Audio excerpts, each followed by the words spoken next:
that I think are gonna do well. Well, let me next level that and try and counter the decks that I'm trying to build, kind of in a way. All right, well, let's see what these players are able to draft up. It's been actually a long time since I've seen Kripp compete in any kind of thing. Now, the Oktoberbrawl is not a real serious competition. As you can see, we're interviewing them between games, kind of getting them to make fun of each other and make fun of ourselves as well. People often forget that Kripp was almost a world champion of Hearthstone. Yeah, he was a world finalist. He was a world championship finalist. And, you know, all the haters out there, they just don't know. They don't know the pressure. They don't have the glory. And Kripp's also competed in different ways too, very passively. For example, he's topped at arena rankings twice. It's extremely impressive given just his stature in the community and how hard it is for him to be able to continue to push out results despite constantly facing not only criticism but also people trying to take him down.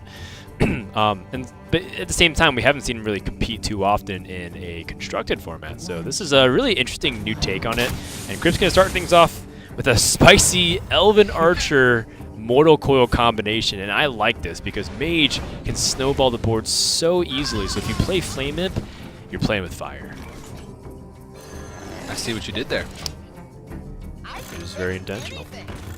Well, so far, Dog actually played that Kongmaster, but it was a little bit of a bluff. He didn't have a mech in his hand yet. And I assume he has a bunch of 2-cost mechs, Mech Warper, Noatron, Snow Chugger, Micro Machine, but Kripp actually could have just played Flame Imp there, and he would have been rewarded for it, but he doesn't know that, so he went for this tool. Now, Dog does pick up a Micro Machine, in this case, for his mech. But we'll see. Kripp's got a tough decision, because that Mana Worm, again, can snowball the board out of control. Does he feel like he needs a Soulfire this early on? Yeah, the problem with the Soulfire is that it discards the card, so it kind of makes his hand potentially really awkward for the future turns. He really needs that Trog to stick on the board. If he went Flame Imp Soulfire, discard the 2-mana minion, he's completely abandoned for the next turn. Like, doesn't have anything to do. He has to draw, and if he doesn't draw, he has to life tap, which is very poor. Yeah. I feel like Kripp just has a natural advantage in this format because his opponents can only have 2 Flame Strikes. Oh man, wait until the moment where they have 2 Firelance portals and 2 Flame Strikes. Yeah. That week's going to be glorious. That's the only thing that's been holding Kripp back this whole time.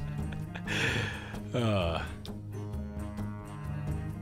Dog picks up the Forgotten Torch, so mana efficiency-wise, it's a lot better. But I guess Kripp will be semi-relieved to see that there's no mech on the other side for Dog. And Zoo often doesn't do too well when it falls behind on the board. Soulfire and Doomguard are really the only 2 ways that they can come back. There's Argent Horse Rider, there's Argent Commander, which can give you a little bit of wiggle room. But at the moment, you know, Kripp is behind on board, and he doesn't even have a big resource advantage right now. He can life tap and start to get it, but maybe tough. And then of course there's the part of this matchup that we have to talk about is, you know, if Kripp keeps life tapping and Dog keeps attacking with minions and getting Kripp low, Burn can just finish the game at the end of it all. So, well, this is gonna start running away for Kripp. Although right now Dog's board is completely based on this one mech that's able to come out here, and I wonder if Dog wants to take the preemptive trade. He does not choose to go really aggressive. That means Kripp has an opportunity to strike back here. If his Pilot Shredder hits a reasonable minion, and if he hit a 1-mana minion, that Defender of Argus would have been insane. As a result, the Defender of Argus is quite subpar, and he's going to be reliant on having a very good 2-mana minion come off of this Pilot Shredder. Yeah, and that's if he trades into Micro Machine, which I feel like has to come out, because it's taking 5 damage off the board, essentially, and then 2 more from the Cogmaster. Yeah. At this point, he's already too low to really consider value trading, I think. Unless he feels like Defender of Argus is going to really pull some weight, he might consider a value trade. But if he doesn't, he takes 8 damage next turn. He goes down to 9, and basically Fireball plus a couple pings on the next couple turns ends the game. And he is going to go for it. That is the greed. Quite greedy. I like it. It's not going to work out, but I like it. I like where his head's at. Dog contemplating how he wants to go about this. He can push 8 damage to face this turn, guaranteed. He could opt to go for Arcane Missiles and see if he can hit that Pilot Shredder once. If he hits it twice, then he gets to play Mechanical Yeti. But it looks like he's going to go for the guaranteed, see what comes out of the Powder Treader and evaluate if he wants to Arcane Missiles beyond that. But now he's going to start pushing that damage. And basically now a Fireball draw will almost certainly end the game or be close to ending the game. And again, Dog showing the power of Mage in this the first week of the Oktoberbrawl format. Yeah, I mean, this is probably just because of how powerful Mage is in the very beginning, given limited cards, and because of how the mech synergizes with it. Top deck Fireball, a position we're all too familiar with. Top deck Areno. And Kripp thought, well, I didn't think I started my stream early, but I guess I did. Oh man. Oh. Yeah, brutal. I think the question is, with Mage being so strong, is how people will adapt when they open more packs and see if Mage still is strong in week 2, week 3, as more cards get added to the pool, or if it gets stronger potentially. Yeah. So my first question, because Dog and Kripp join us for a quick question between games, is I don't think that's ever really happened to you before, Kripp, where Mage gets Fireball off the top to end the game. How are you feeling right now? Well, it wasn't just that. That was literally GVG Mage, right? Like. Every card was in Mech Mage from GVG except for the, what is it called? The No Roaring Torch or whatever? Oh, yeah, Forgotten Torch, yeah. Gotcha. There's not really much you could do there. Gotcha. Dog, you're chuckling in the background there, so do you feel guilty? You look a little guilty, man. Yeah, I mean, I had double Cogmaster and Mana Worm start, so it was pretty funny. Pretty good. Pretty funny. I don't even have those cards, what? Well, we got a lot of more Hearthstone to play, so thanks for joining us, guys. Good luck in game number 2. We'll see what they got for the following games. They can't play Mage. At least Dog can't play Mage anymore. We'll see. And Kripp said that he doesn't even have those cards, so I wonder if he's going to even bring Mage. He gave away some information there. That's right. That's right. Well, if he does bring Mage, we'll see. And also, Kripp kind of said in the beginning that he kind of has a control-ish deck, which usually implies kind of like a mid-range value deck of some kind. Maybe Priest, potentially. I mentioned how Priest can be a strong control deck, but where it falters is a lot of its cards are situational. So if all of a sudden they play things that dodge your removal, or you use all your resources and then don't have any card draw, then what do you do? Same situation that Tice ran into earlier in the games versus Ali Straza. But I don't know. It could be anything. In testing, I'm pretty sure almost every deck could build some type of deck. Most lean towards aggressive, but some you could build reasonable control decks with. And Dog, I see another Cogmaster. I see a Cogmaster, but this time Kripp has some answers to it. He's got some really nice cards to follow up the Stormforge Axe. Stormforge Axe can come out as fast as turn 1. He'll skip an awkward turn 2, but turn 3 onwards he'll have some good mech synergy. The big one I wonder is if Dog has actual meat to this Shaman deck, because right now the Cogmaster is great, but he needs something else. Ooh. And that's not looking good. He's got Hex and Bloodlust. Oh. But this is where Stormforge Axe comes into play. Indeed. It's going to tear apart this early board, and Dog is going to be left with no resources. Now, Kripp will miss a turn next turn unless he draws a 1-mana play, which doesn't seem that likely. I mean, maybe a Cogmaster for himself, but he seemed to indicate in the post-game interview after Game 1 that he doesn't even have those cards. Yep. Dog looking for Taunt Totem. Does not receive it. Now, the nice thing about the Stormforge Axe is that it can pretty much outvalue a lot of what Shaman does.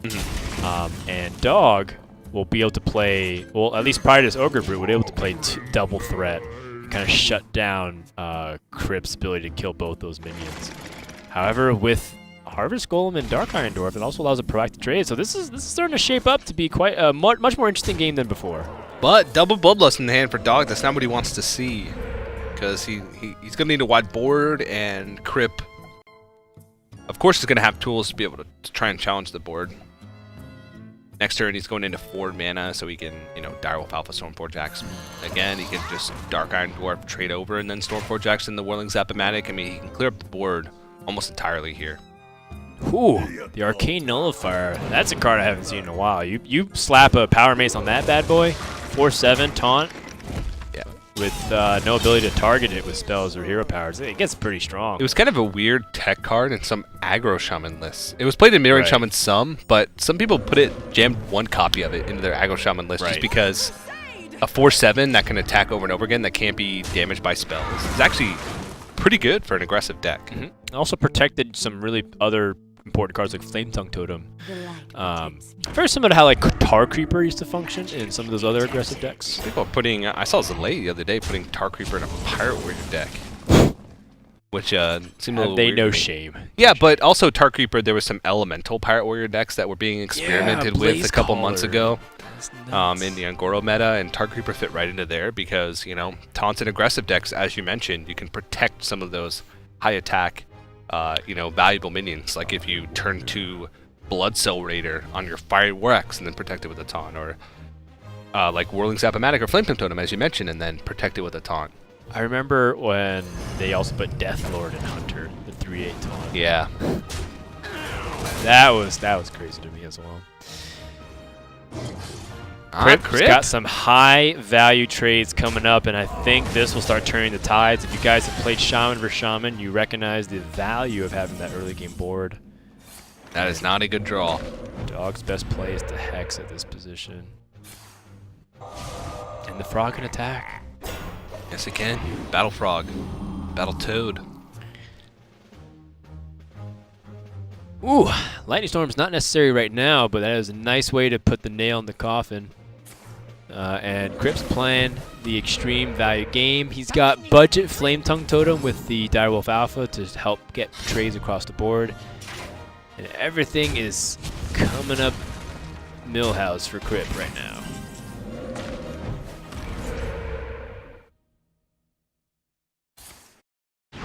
Yikes. The dog has to wait for AoE. The nice thing is that he's got a relatively high life total. It might take a pretty big chunk here. Yeah. That's if he has AoE. We don't even know. Lightning Storm's rare. True. Potentially he doesn't even have it, but we'll have to see as the game progresses. Kripp just going to use the Fire Elemental to protect these 1/1s on board to get the recurring damage, and still holding on to the weapon though. Going to use that for board clears instead of trying to push base damage because there's really no rush for him. He knows that AoE is unlikely, and he knows that Dog is holding on to dead cards, so all he needs to do is keep cleaning up the board turn after turn, and eventually he'll push enough damage to get to a victory. Well, this is starting to become extremely one-sided. Both players playing lightning fast. This is going to set up a 2-turn lethal for Kripp. Dog with a single Lightning Storm can't even switch this flip this anymore. Be taking too much damage. He would have to get Lightning Storm plus the high roll on everything. Dog gets Thunderblood Valiant, a very powerful card, but only if he had the board already. And Kripp will run away with game 2, tying up the series. Very nice. Going to another game 3. That's all 3 series today that went to game number 3. I don't know if that is indicative of the format. Just, you know, you have each player has a couple of strong decks and a couple of weak decks, and they match up at the end. But definitely cool to see that we have a pretty competitive field. Yeah, well, I mean, I'm glad that it's at least going to game 3 and that there's not any stomps here. But you know, I think it is important to note as well that Team Void is up 2-0, so I believe that they're guaranteed the victory for this week. So they get the sabotage down, at least for the TwitchCon finals. Yes, they do. Yeah. I was under the impression that this last game was all or nothing. Oh, you know what? When you put it that way, Kripp, I kind of like that idea. So, Dog, what do you say? Gentleman's agreement, winner take all? I have to discuss with my team. Okay. I gotta go ask Mom. Yeah, I don't know if he's allowed to speak for everybody here. Game 2 definitely didn't go your way, Dog, but you know, I think that's it's evened out, right? A couple awkward draws for you, a couple awkward draws for him. Game 3 will be decided. Is your best deck saved for last, Dog, in your opinion? No, my best deck was the first one by far. What about you, Kripp? I'm not sure what my best deck is. They're similar. Okay, well, he spread out his power level. Well, all right, good luck, guys, for game number 3. Corner Kripp, winner takes all.